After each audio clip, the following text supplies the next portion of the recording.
Ngayon, hindi na ako mananahimik, ilalabas ko ang lahat ng katotohanan. May resibo, may ebidensya, at may pangalan. I informed the Speaker and asked clearance about the instructions ng Pangulo.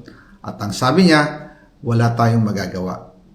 Kaya po nagtataka ako kung bakit sinasabi ni Pangulo na hindi niya makilala ang budget. Samantalang lahat na binawas at dinagdag sa mga ahensya ng gobyerno ay humihingi ng approval sa kanya si Sec. Mina Pangandaman. Ayun, so gloomy weather everyone. Here's our rant for today. I'm sure, well, not sure, but I've seen some celebrating. Uy, laglagan na! Laglagan na! BBM! It was BBM all along. Zara was right all along. Tontuwa. Kasamaan versus kadiliman. Se-celebrate yung kasamaan kasi feeling nila na-expose nila yung kadiliman. And then yung kadiliman naman ay syempre, rebat kagad yan, explain. False accusations. Tapos meron pang magrarally, no? Tandaan ninyo, sino bang binoto nyo nung nakaraang election? National election. Sino ba? Kayo rin naman ang bumoto niyan, di ba? Binoto nyo yan, Uniteam. Unitives. Bakit ngayon, parang nakalimutan nyo, parang nagka-amnesia kayo, no?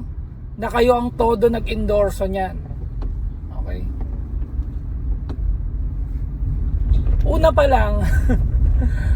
lang, wala nga ma-produce na document na siya ay graduate, no? Ng isang international school, a university. Naniwala naman kayo, todo depensa kayo, hindi. Ano kayo, Pinklawan, Dilawan, etc. Yun pa nga lang no? Hindi niya masagot yung kanyang educational qualifications, yung kanyang credentials na kailangan tayo, normal na tao, mag-a-apply ka for a higher degree, lalabas ka ng bansa, kailangan may mga school records ka, di ba? Ako po.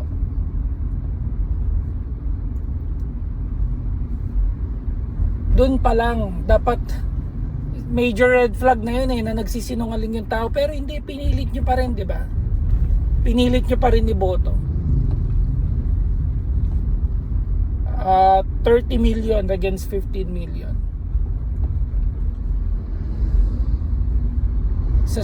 Isa tong malaking circus nangyayari ngayon, ano? You're celebrating, tuwa kayo na it's as if, meron tayong major findings. Finally, nagsalita na rin si Zaldico. It's as if biglang naging hero si Zaldico, no? Parang, again, hindi ko dinedefend si BBM, hindi ako nagde-defend ng magnanakaw din, ano? But all of a sudden, biglang bilib na bilib kayo kay Zaldico. Mga tanga ba kayo?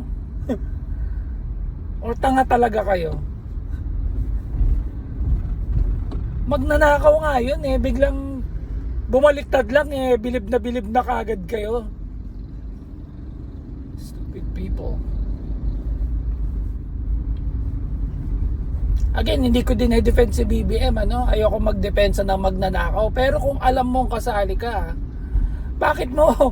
bakit gigil na gigil kang i-expose yung mga tao behind the flood control projects, no?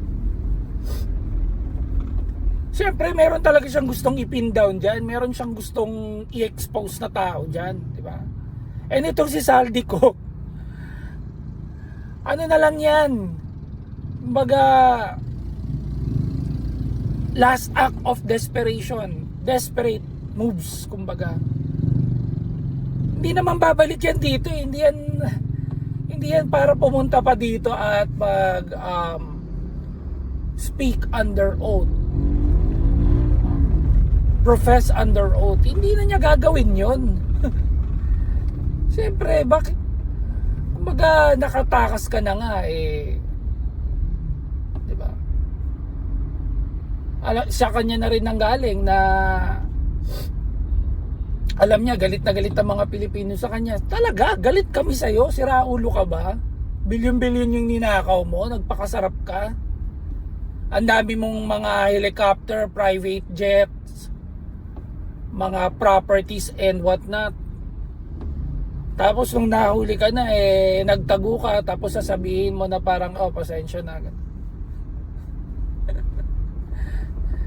So kung ano man yung mangyayari sa'yo, you deserve it. No?